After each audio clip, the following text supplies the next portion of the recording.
Hello everyone. तो excellent career point में आपका स्वागत है। तो आज मैं मुस्कान आपके साथ चैप्टर 7 में हूँ। चैप्टर 7 का नेम है conservation of plants and animals, class 8 NCERT. ये चैप्टर का नेम तो बहुत इजी लग रहा है भाई कि प्लांट्स एनिमल्स को कंजर्व कैसे करते हैं। और आप सोच रहे हो कि भाई ये तो बहुत आसान चैप्टर आपने पढ़ा हुआ है पहले से, इसमें क्या करना। पर देखो, अब डिफॉरेस्टेशन का आपने नाम देख लिया। अब डिफॉरेस्टेशन तो सबसे इजी है, अब क्या करें इसमें। पर बच्चों, इसमें आपको सभी चीज़ें डेप्थ में दे रखी हैं, मतलब आपके लिए इसमें बहुत इंपॉर्टेंट है। तो चलिए इन्हें स्टार्ट करते हैं पढ़ना। सबसे पहले हम पढ़ेंगे डिफॉरेस्टेशन के बारे में। So let me open my pen. Deforestation, अब डिफॉरेस्टेशन है। अब बताए डिफॉरेस्टेशन की डेफिनेशन तो सबको पता है कि deforestation means clearing of forest and using that land for other purposes is called deforestation. पर जो डिफॉरेस्टेशन होता है, अगर मान लो हमें कोई ज़रूरत ही नहीं है डिफॉरेस्टेशन करने की, कोई ज़रूरत है तभी तो हम डिफॉरेस्टेशन करते हैं ना। ये तो नहीं है कि भाई हमारा शौक है पेड़ काटना तो हम शौक पूरा कर रहे हैं। तो इसके कारण क्या है जिससे कि हम डिफॉरेस्टेशन करते हैं। सो what is deforestation? Means clearing of forest and using that land for other purpose. पर हम किस चीज़ के लिए करते हैं, क्यों है हमारा रीज़न? तो फर्स्ट रीज़न है हमारा प्रोक्यूरिंग लैंड फॉर कल्टीवेशन। हम क्या करते हैं, ट्रीज़ को कट कर देते हैं और उस लैंड को कल्टीवेशन के लिए यूज़ करते हैं। सेकंड क्या है, बिल्डिंग हाउसेस फॉर फैक्ट्रीज। हाँ, हम पेड़ों को काट देते हैं। अब देखो पॉपुलेशन इंक्रीज़ हो रही है तो उसके लिए हाउसेस चाहिए, डिफरेंट फैक्ट्रीज चाहिए, तो उनके लिए हम डिफॉरेस्टेशन करते हैं और फिर वहाँ पे फैक्ट्रीज़ को खड़ी कर देते हैं और हाउसेस को। अगला है, अब देखो फर्नीचर के लिए भी वुड चाहिए, वुड के लिए पेड़ों को काट देते हैं और वुड एक फ्यूल की तरह भी यूज़ होता है। ठीक है, next is consequences of deforestation. अब आप सोचोगे व्हाट इज कंसिक्वेंसेस? तो कंसिक्वेंसेस क्या होते हैं? कंसिक्वेंसेस मतलब परिणाम। अब सब कहते हैं कि डिफॉरेस्टेशन नहीं करना चाहिए, नहीं करना चाहिए। इसलिए कहते हैं ना कि कोई बुरे कारण है, ये तो नहीं है कि सबको शौक है इसलिए बोलते हैं कि भाई डिफॉरेस्टेशन मत करो मत करो। तो उसके परिणाम क्या होंगे, कंसिक्वेंस क्या होंगे? तो उसका फर्स्ट परिणाम तो ये होगा कि जो डिफॉरेस्टेशन है वो इंक्रीज़ कर देता है टेम्परेचर। अब पेड़ कटते हैं, रेनफॉल कम होगी तो टेम्परेचर बढ़ेगा, इससे पॉल्यूशन बढ़ेगा। अब डिफॉरेस्टेशन से क्या इंक्रीज़ होगा, मैं अंडरलाइन करूँगी, आप देखिए। Deforestation increases the temperature and pollution level on the earth, increases the level of. अब देखो पेड़ कम होंगे तो हमारी कार्बन डाइऑक्साइड बढ़ेगी, क्योंकि हमें ऑक्सीजन तो प्लांट्स देते हैं और प्लांट्स ख़त्म हो जाएंगे तो कार्बन डाइऑक्साइड बढ़ जाएगी। अब ग्राउंड वाटर है वो कैसे कम होगा? आप सोचोगे ग्राउंड वाटर से क्या मतलब है। अब देखो, आपने पेड़ काट के वहाँ पर फैक्ट्रीज बना दी, हाउसेस बना दिए। अब जब पहले आपका कच्चा फ्लोर था, सॉइल थी, तो क्या होता था, बारिश आती थी तो सारा वाटर कहाँ जाता था, ग्राउंड में चला जाता था। पर अब आपने तो पक्का फ्लोर बना दिया। पक्का फ्लोर बनाने के बाद तो सीपेज का कोई मौका ही नहीं मिलेगा, तो ग्राउंड वाटर तो बढ़ेगा ही नहीं, इसलिए कम होगा। ठीक है, तो डिफॉरेस्टेशन क्या करता है, पूरे नेचर को डिस्टर्ब कर देता है। ठीक है, फर्टिलिटी और सॉइल को भी ये डिक्रीज करता है। ठीक है, तो मतलब बहुत ही इंक्रीज चांस होंगे, फ्लड्स आ जाएंगी, ड्रॉट्स हो जाएंगे। ड्रॉट्स क्यों आएंगी? क्योंकि प्लांट्स नहीं होंगे तो सॉइल का बहाव बढ़ जाएगा, पानी आएगा सीधा बह जाएगा सब कुछ, तो इससे फ्लड्स आ सकते हैं, ड्रॉट्स आ सकती है। तो अब आपको पता है कि प्लांट्स को कार्बन डाइऑक्साइड चाहिए होता है। ठीक है, तो सबको पता है प्लांट्स को कार्बन डाइऑक्साइड चाहिए होता है फोटोसिंथेसिस के लिए, जो कि हमारे एटमॉस्फेयर में होती है। ठीक है, यहाँ पे अब ये अब ग्लोबल वार्मिंग बढ़ेगी जब कार्बन डाइऑक्साइड जो है वो अर्थ क्या करता है, रिफ्लेक्ट कर देता है। So this will lead to global warming. Global warming क्यों होती है? प्लांट्स कम होते हैं तो कार्बन डाइऑक्साइड क्या होती है, रिफ्लेक्ट हो जाती है और हमारे एटमॉस्फेयर में ही रहती है। प्लांट्स क्योंकि हमें ऑक्सीजन देती है, प्लांट्स को प्लांट्स तो है नहीं, कार्बन डाइऑक्साइड इतनी हो रही है तो ऑक्सीजन कहाँ से मिलेगी, तो ग्लोबल वार्मिंग बढ़ेगा। ठीक है, ग्लोबल वार्मिंग तो सबको पता है क्या होता है, जब हमारा अर्थ में टेम्परेचर इंक्रीज होता है। अब टेम्परेचर जब इंक्रीज़ होता है तो हमारी जो वाटर साइकिल है वो डिस्टर्ब हो जाती है, मतलब कि रेनफॉल कम हो जाती है और हमारी वाटर साइकिल भी डिस्टर्ब हो जाती है और इससे रेनफॉल भी कम होती है, इसलिए हमारी क्या हो जाती है, ड्रॉट्स। अब ड्रॉट्स सबको पता है क्या होती है, जब हमारी मिट्टी में दरारें पड़ जाती हैं, वहाँ पर पानी नहीं मिल पाता है, वाटर नहीं होता है, तो वो होता है हमारा ड्रॉट। ठीक है, that is our drought. So next है desertification. So what is this desertification? So अब देखो, डिफॉरेस्टेशन एक मेजर कॉज है। अब डिफॉरेस्टेशन की वजह से हमारी सॉइल प्रॉपर्टीज़ में बहुत सारे इफेक्ट होते हैं, चेंज होती है सॉइल प्रॉपर्टी। प्लांटेशन इफेक्ट होती है, वेजिटेशन इफेक्ट होती है। प्लांटेशन वेजिटेशन कैसे इफेक्टेड होती हैं? क्योंकि अगर मान लीजिए आप पेड़ों को काट देते हैं, वहाँ की जो मिट्टी है अब क्या होती है, वो रूट्स तो उनको पकड़ के रखती थी मिट्टी को, प्लांट से हट गए तो रूट्स भी ख़त्म हो जाते हैं और मिट्टी आती है तो सॉइल इरोजन आराम से हो जाता है।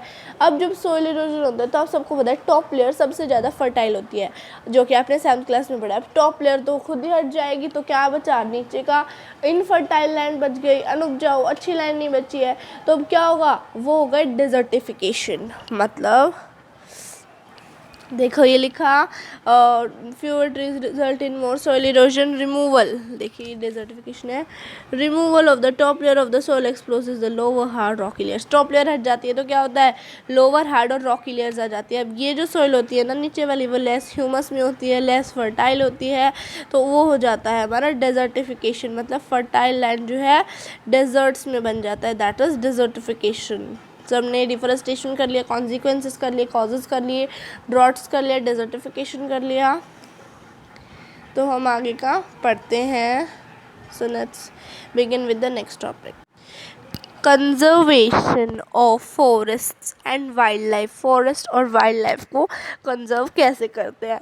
तो अब इसमें हमारे पास एक स्टोरी टाइप में आपको सारा समझाया गया है, तो हम अब आपको बताते हैं कि अब देखो आपको इफेक्ट्स पता लग गए डिफॉरेस्टेशन के। पहेली और भूजू हैं जो इनको पढ़ के डर गए हैं, तो वो अपने प्रोफेसर अहमद के पास जाती हैं। वो प्रोफेसर अहमद से कहते हैं कि भाई फॉरेस्ट और वाइल्ड लाइफ अगर इतने ख़राब हो गए हैं, इतना नुकसान पहुंच रहा है उन्हें, तो हम उन्हें कैसे प्रोटेक्ट कर सकते हैं? तो जो प्रोफेसर अहमद होते हैं वो एक बायोस्फीयर रिजर्व के लिए पहेली और भूजू को भेजते हैं। तो व्हाट इज़ बायोस्फीयर रिजर्व, ये हम आगे पढ़ेंगे, मैं आपको वैसे बता देती हूँ। बायोस्फीयर रिजर्व एक ऐसा पार्ट होता है जहाँ पे लिविंग ऑर्गेनिजम्स के को प्रोटेक्ट किया जाता है, ठीक है, जैसे कि प्लांट्स और एनिमल्स को, इनकी स्पीशीज़ को।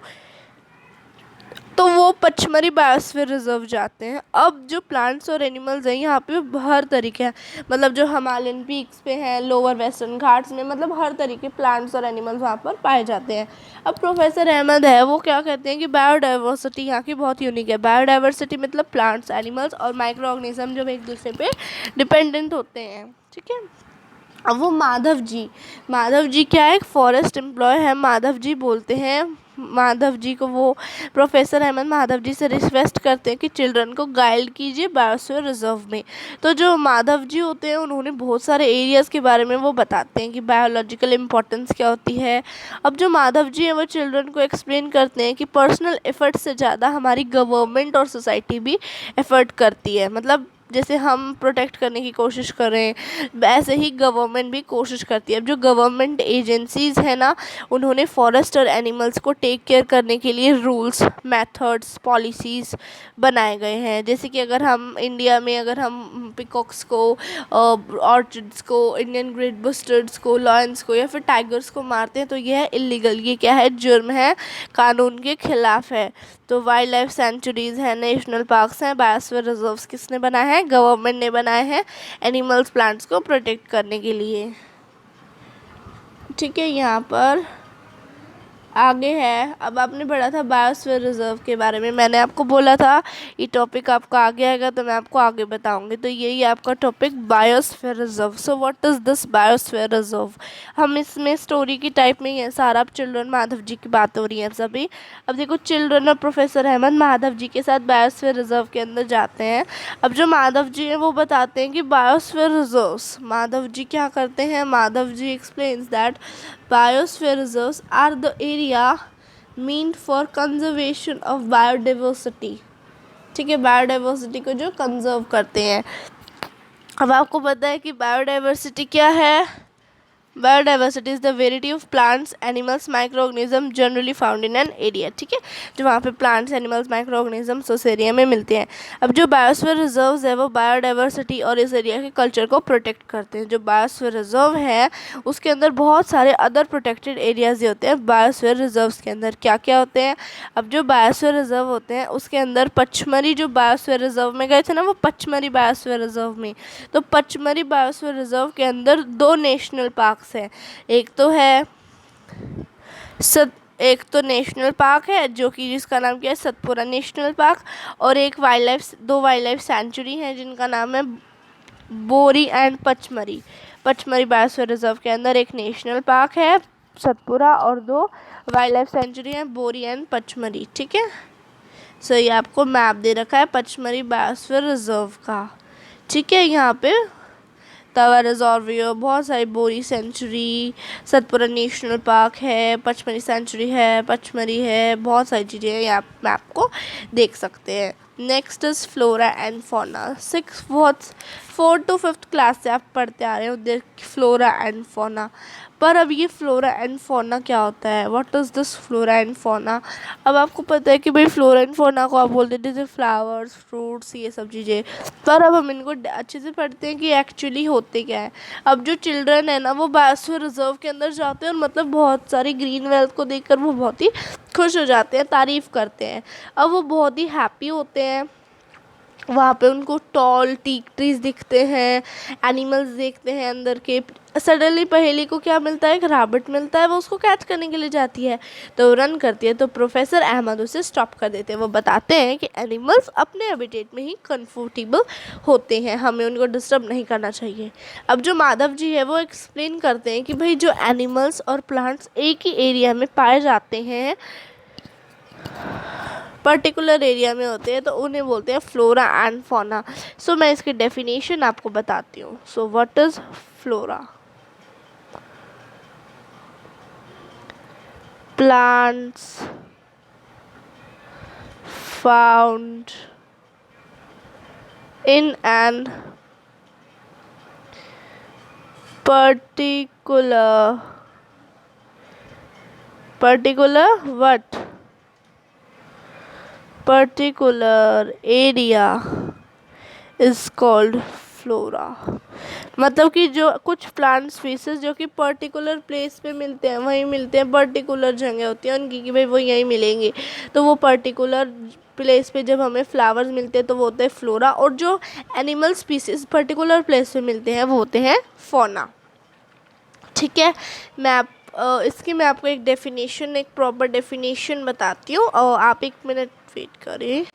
सो फ्लोरा की डेफिनेशन सुनिए। Any plants found in particular place are called flora। Example है अब जैसे कि silver fern, sal, jamun are the flora of Pachmarhi biosphere reserve, ठीक है। फौना क्या है? Animals found in a particular place called its fauna. Example barking deer etcetera are the fauna of Pachmarhi biosphere reserve, okay. So आगे चलते हैं। यहाँ पे देखिए बहुत सारे एनिमल्स दे रखे हैं ना और plants. Next is endemic species.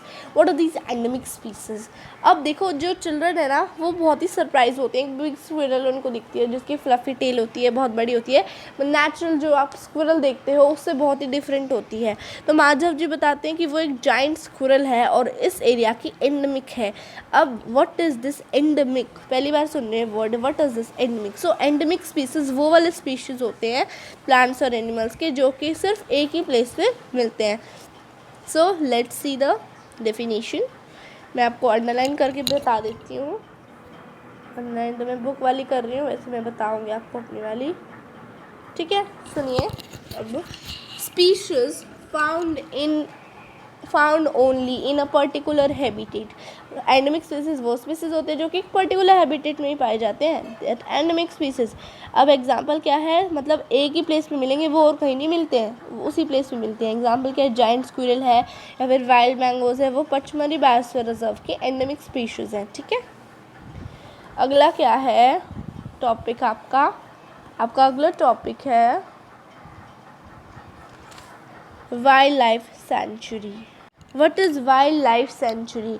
अब जो प्रोफेसर हमें बताते हैं उनको कि भाई जो किलिंग ऑफ एनिमल्स है, कैप्चरिंग है, वो यहाँ पे नहीं कर सकते हैं लोग, क्योंकि फिर ये हम पनिश करता है। क्योंकि बताओ अब लोग उनको कुछ खाने को देंगे, उनको किल करेंगे, हंटिंग करेंगे, तो एनिमल्स को वहाँ वाइल्ड लाइफ सेंचुरी में भी नुकसान पहुँचेगा। वाइल्ड लाइफ सेंचुरी इसलिए तो बनाई गई है जिससे कि एनिमल्स और प्लांट्स क्या हो सकें, अच्छे से रह सकें। सो ठीक है, तो अब जो वाइल्ड लाइफ सेंचुरी भी एक रिजर्व्स होते हैं, मैं अंडरलाइन करती जाऊँगी। Wildlife sanctuaries like reserves forest provide protection and suitable living conditions to wild living organism. Wild animals को प्रोटेक्शन और सुटेबल लाइफ कंडीशंस देते हैं जिससे कि वो आराम से रह सकें। ठीक है, अब जो वाइल्ड लाइफ सेंचुरीज होती हैं वो उसमें कर सकते हैं हम, जैसे कि लाइफ स्टॉक को ग्रेज करना, collection of medicinal plants, firewood etcetera वहाँ पे अलाउड होता है। ठीक है, नेक्स्ट है नेशनल पार्क। अब जो चिल्ड्रन देखते हैं कि भाई वहाँ पर नेशनल पार्क्स भी है पचमढ़ी बायोस्फीयर रिजर्व में, तो वो नेशनल पार्क में जाते हैं और वहाँ पे बहुत सारे इकोसिस्टम्स देखते हैं। अब ये इकोसिस्टम क्या होता है, जो इंटर रिलेशनशिप, जब चिल्ड्रन की आपस इंटर रिलेशनशिप मतलब प्लांट्स एनिमल्स इन सब का जो आपस में डिपेंडेंट होते हैं, रिलेशन होता है इनमें बायोटिक और अबायोटिक में, मतलब दोनों एक दूसरे के लिए इम्पॉर्टेंट है, वो होता है हमारा इकोसिस्टम। तो वहाँ के वो इकोसिस्टम को देखते हैं। वहाँ पे अब देखो फ्लोरा है, फौना है, लैंडस्केप है, हिस्टोरिकल ऑब्जेक्ट्स हैं, वहाँ पे बहुत सारी चीज़ों को रिजर्व किया गया है। अब जो ये हमारे इंडिया में 100 से भी ज़्यादा नेशनल पार्क्स हैं इंडिया में। ठीक है, अब वो आगे आते हैं तो वो देखते हैं सतपुरा टाइगर रिजर्व। तो माधव जी बताते हैं कि भाई जो प्रोजेक्ट टाइगर है वो गवर्नमेंट ने लॉन्च किया है टाइगर्स को प्रोटेक्ट करने के लिए। इस प्रोजेक्ट में हम टाइगर्स पॉपुलेशन को मेंटेन करते हैं। सो ये है हमारा टाइगर। अब देखो हम पहले क्या करते थे, पहले के लोग क्या करते थे, ऐसे ही एनिमल्स को, लॉयंस को मार देते थे। ठीक है, और वो समझते नहीं थे इनकी इम्पोर्टेंस को, बिल्कुल भी नहीं समझते थे, कुछ होता ही नहीं था उनके लिए, तो ये इम्पोर्टेंस वैसे ही मार देते थे। अब फिर जो एनिमल्स अब कम हो रहे हैं, मार देते हैं लोग उन्हें, बफेलोस को मार देते हैं, बारहसिंगा को। तो ये जो एनिमल्स होते हैं ये भी सतपुरा नेशनल पार्क में पाए जाते हैं क्योंकि कम हो रहे हैं। तो एनिमल्स हुज नंबर्स आर डाइमिनिशिंग, जिनका नंबर कम होता जा रहा है उनके लेवल से, जो कि एक्सटिंक्ट होने वाले हैं, मतलब खतरे में, ख़त्म हो जाएंगे बिल्कुल, तो वो होते हैं एंडेंजर्ड एनिमल्स, जो कि अब ख़त्म हो चुके हैं, अब वो नहीं है। एंडेंजर्ड एनिमल्स का मतलब जो ख़त्म होने वाले हैं, अगर ये ख़त्म हो गए फिर ये नो मोर होंगे ही नहीं कभी, इसलिए ये क्या है, एंडेंजर्ड एनिमल्स, डेंजर वाले एनिमल्स हैं ये, डेंजर में। ठीक है, अब डायनासोर भी लॉन्ग टाइम अगो एक्सटिंक्ट हो चुके थे। अब इन एनिमल्स का होना बहुत ही डिफ़िकल्ट है क्योंकि ये नेचुरल इनका हैबिटेट डिस्टर्ब हो चुका है। अब प्रोफेसर उमर अहमद उन्हें बताते हैं कि प्लांट्स एनिमल्स को प्रोटेक्ट करने के लिए नेशनल पार्क्स में बहुत ही स्ट्रिक्ट रूल्स बनाए गए हैं। वहाँ पे grazing, poaching, hunting, capturing of animals, collection of firewood, medicinal plants allowed नहीं है। वाइल्ड लाइफ सेंचुरी में ये अलाउड है। ठीक है, अब व्हाट इज़ इकोसिस्टम। इकोसिस्टम क्या होता है। अब ecosystem is made of all the plants, animals and microorganisms in an area along with non-living components such as climate, soil, river, deltas। ठीक है, ये मैंने आपको पहले भी बता दिया था।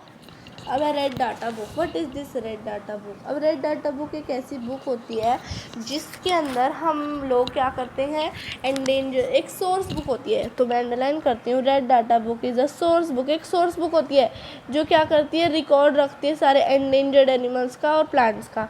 Red data book international maintain की जाती है ऑर्गेनाइजेशन से। इंडिया के पास भी अपनी खुद की रेड डाटा बुक है जिसमें प्लांट्स और एनिमल्स इंडिया के हैं। ठीक है, नेक्स्ट इज माइग्रेशन। माइग्रेशन सबको पता है कि माइग्रेटरी बर्ड्स क्या होते हैं।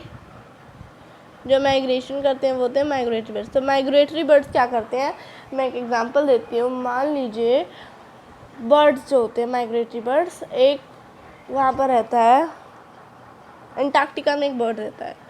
अब वहाँ पे जब वो है बर्ड है जो ठंडियों में ही रह सकता है। अब अंटार्कटिका में मान लीजिए थोड़ी गर्मी पड़ती है तो वो क्या करता है, वो इंडिया में आ जाता है या फिर किसी दूसरी प्लेस में आ जाता है जहाँ पे उसको ठंड मिल सके। ठीक है, जब तक दूसरे देश में ठंड रहती है वो वहाँ रहता है, जब वहाँ गर्मी हो जाती है तो वापस अंटार्कटिका चला जाता है। तो ये क्या करते हैं, जो बर्ड्स हैं ये बहुत ही दूर दूर हर ईयर पर्टिकुलर टाइम पे आते हैं क्लाइमेटिक चेंज होने के लिए। ठीक है। अब ये बहुत ही एग्स को लेकर के आते हैं, नेचुरल हैबिटेट, यहाँ इनका कोल्ड हो जाता है, रहा नहीं जा सकता, इसलिए आते हैं। बर्ड जो है बहुत ही लॉन्ग डिस्टेंस कवर करके दूसरी लैंड पे आते हैं, जिन्हें कि माइग्रेटरी बर्ड्स बोला जाता है। What is this recycling? सबको पता है रिसाइकलिंग क्या होता है। प्रोफेसर अहमद बताते हैं कि डिफॉरेस्टेशन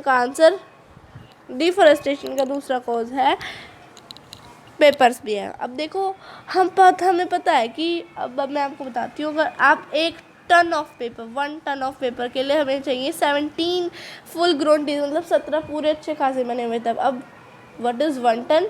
1000 kg, ठीक है, 1000 kg को बोलते हैं टन। अब इसलिए हमें पेपर को बचाना चाहिए। प्रोफेसर अहमद बताते हैं बच्चों को कि भाई पेपर जो है 5 से 7 बार तक ही हम उसे रिसाइकल कर सकते हैं।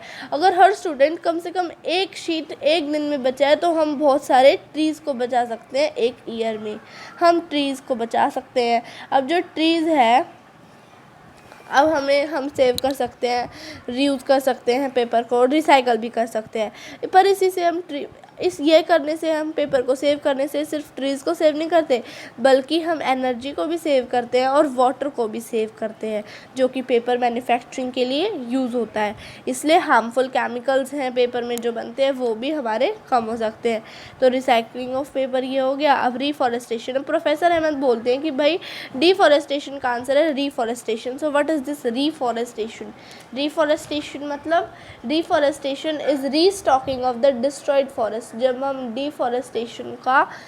हमारे डिफॉरेस्टेशन से फॉरेस्ट जो डिस्ट्रॉयड हो जाते हैं, उन्हें हम दोबारा ग्रो कर सकते हैं रिफॉरेस्टेशन से, ठीक है, by planting new trees. So reforestation is restocking of the destroyed forest by planting new trees.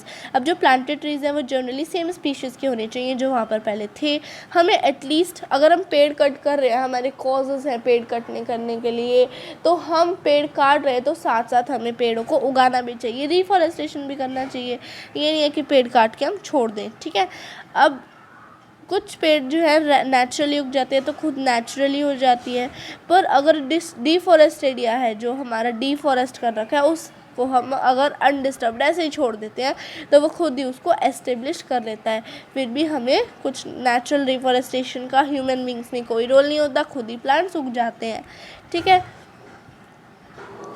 सो अगर आप चाहते हो कि हमारे फ्यूचर जनरेशन्स को भी ग्रीन वेल्थ मिले, तो प्लीज़ प्लांट मोर और मोर ट्रीज। अब आपने कितनी चीज़ बड़ी, डेजर्टिफिकेशन, ड्रॉट्स, इन सब का आंसर क्या है? सिर्फ रिफॉरेस्टेशन, ठीक है। डिफॉरेस्टेशन कर रहे हो तो साथ साथ रिफॉरेस्टेशन भी ज़रूर करो। अब प्रोफेसर अहमद उन्हें बताते हैं कि फॉरेस्ट एक्ट भी बनाया गया है इंडिया में। अब what is this forest act? जो ये एक्ट होता है, इसमें प्रिजर्वेशन और कंजर्वेशन ऑफ नेचुरल फॉरेस्ट होता है, ठीक है। उनकी बेसिक नीड, मतलब सब चीज़ों का ध्यान रखा जाता है। फॉरेस्ट प्रोटेक्ट हो रहे हैं, फॉरेस्ट में बेसिक नीड्स क्या है पीपल जो फॉरेस्ट के पास रह रहे हैं वो कैसे हैं, क्या करते हैं। तो आफ्टर सम रेस्ट, कुछ रेस्ट लेते हैं माधव जी और कहते हैं कि भाई बाहर चलते हैं, क्योंकि सनसेट के बाद कभी भी जंगल में नहीं रहना चाहिए। प्रोफेसर अहमद, माधव जी और चिल्ड्रन बाहर आ जाते हैं और इस एक्साइटिंग एक्सपीरियंस यहाँ पे उनका ख़त्म हो जाता है। So that is your chapter over. तो हमारा चैप्टर ख़त्म हो चुका है। सो ओके फ्रेंड्स, अगर आपको ये वीडियो पसंद आया हो तो प्लीज़ मेरे चैनल को लाइक करो, शेयर करो और प्लीज़ मेरे चैनल को सब्सक्राइब कर दीजिए, जिससे कि आने वाली हर एजुकेशनल वीडियो के लिए आपको नोटिफिकेशन मिलता रहे। Bye bye.